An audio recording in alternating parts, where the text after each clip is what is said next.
Baik, Assalamualaikum warahmatullahi wabarakatuh. Halo teman-teman, perkenalkan nama saya Serga Selpa, saya dari kelas PJKR 2A. Saya membuat video ini untuk memenuhi tugas PTS saya dari matkul filsafat. Nah, di sini saya akan menjelaskan tentang permainan tradisional, yaitu permainan engklek. Nah, saya sekarang akan menjelaskan sedikit sejarah tentang permainan engklek. Nah, permainan engklek ini merupakan permainan yang sangat legendaris di Indonesia. Tapi asal kalian tahu, permainan engklek ini merupakan bukan permainan asli dari Indonesia. Sejak dahulu, permainan ini sudah dimainkan oleh anak-anak Romawi pada abad 27 sebelum Masehi dan sampai abad 15 Masehi. Permainan engklek juga disebut sebagai permainan Scotch dalam bahasa Inggris, dan menurut buku yang ditulis oleh Francis Willoughby Rappers pada tahun 1635 menuliskan bahwa permainan ini sudah dimainkan di berbagai negara di masa lalu. Nah, singkatnya itulah merupakan sejarah permainan engklek. Nah, apa saja sih yang kita butuhkan dalam permainan engklek? Yang pertama, kita perlu menggambar garis-garis atau pola-pola sebanyak 8 buah.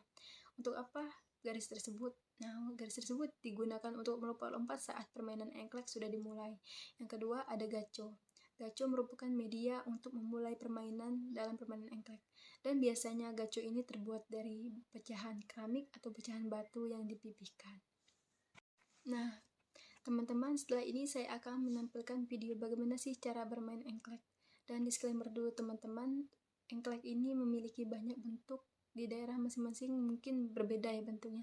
Tapi yang akan saya tampilkan di video nanti adalah bentuk engklek yang ada di daerah saya dan sering kami mainkan di daerah kami.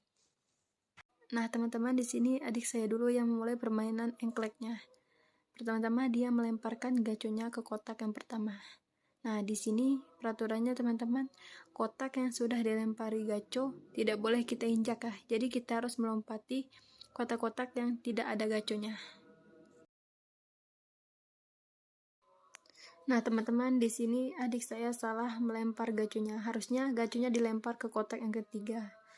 Nah, di sini saat pemain yang pertama salah melempar gaconya atau keluar garis dari garis yang telah dibuat, maka pemain selanjutnya akan memulai permainan gaconya. Nah, di sini saya yang mulai permainan selanjutnya. Saya melompati garis-garis yang sudah kami buat. Tentu saja kotak yang ada gaconya tidak boleh dilompati ya teman-teman. Jadi kita harus melompati garis-garis yang atau kotak-kotak yang nggak ada gaconya aja. Nah, teman-teman, kurang lebihnya seperti itulah cara bermain engklek. Kita harus melemparkan batu gaconya ke kotak-kotak yang sudah dinomori ya. Dan saat melempar itu kita tidak boleh salah dan tidak boleh melewati garis.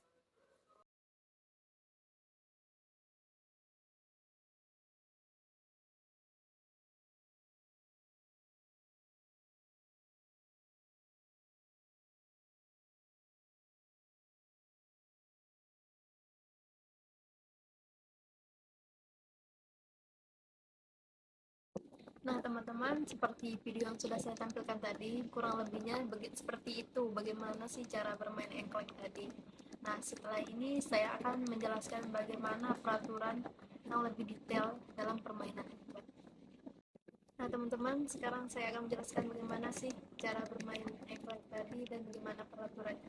Sebenarnya di video tadi sudah saya jelaskan secara singkat bagaimana peraturannya. Tapi di sini saya akan menjelaskan lagi lebih detail bagaimana sih cara bermain dan peraturannya. Yang pertama, permainan engklek ini bisa dimainkan oleh 2 orang atau lebih ya teman-teman. Untuk cara bermainnya, setiap peserta dalam permainan ini gunakan satu kaki di setiap petak-petak yang telah digambar di tanah. Jadi dalam bermain engklek ini kita harus melompat dengan satu kaki ya teman-teman. Nah, selanjutnya pemain pertama yang akan memulai permainan ini harus melempar gaconya ke kotak-kotak yang sudah dibuat tadi.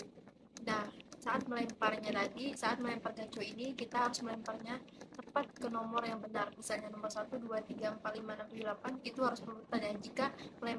Jika pemain pertama melemparnya ke kotak yang salah atau ke kotak yang nomornya salah, maka pemain selanjutnya akan memulai permainan.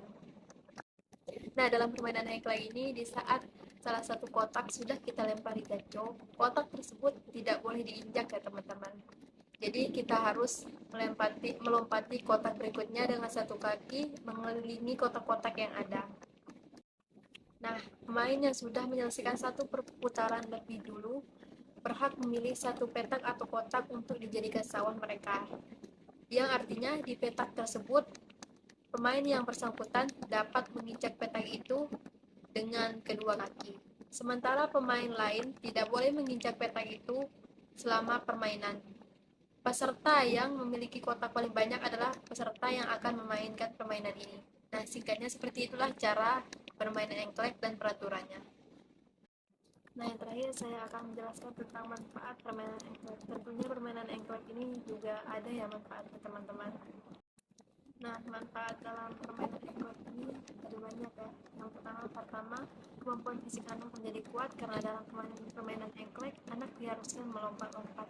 Nah, di sini saat anak-anak itu melompat-lompat, permainan engklek ini bisa membuat kaki kita kuat dan tubuh kita juga menjadi kuat dan seimbang tentunya, karena kita melompat dengan satu kaki. Itu bisa melatih keseimbangan kita pada saat bermain. Selanjutnya yang kedua manfaatnya yaitu ada mengasah kemampuan bersosialisasi dengan orang lain dan mengajarkan kebersamaan. Dalam permainan engklek ini tentunya kita bermain tidak hanya sendiri kan, kita harus bermain dengan dua orang atau lebih. Nah, disitulah saat itulah anak diasah kemampuan dalam bersosialisasinya, sehingga di situ terbangunlah kebersamaan saat bermain engklek. Nah, dalam permainan engklek juga bisa melatih motorik kasar pada anak-anak ya, dan juga bisa melatih kejelian. Karena seperti yang kita tahu saat bermain engklek, kita fokus melihat kotak-kotak atau petak-petak yang ada di bawah dan juga memperhatikan nomor-nomornya. Nah, di situ kejelian kita dilatih karena kita harus melompati kotak-kotak sesuai dengan nomor-nomor yang sudah ditulis. Dan manfaat yang terakhir yaitu ada mengembangkan kecerdasan logika anak. Nah, teman-teman, mungkin itu saja manfaat-manfaat dari permainan engklek yang bisa saya jelaskan. Dan dari seluruh video saya tadi, jika ada salah pengucapan atau salah kata, saya minta maaf. Mungkin saya akhiri sampai sini.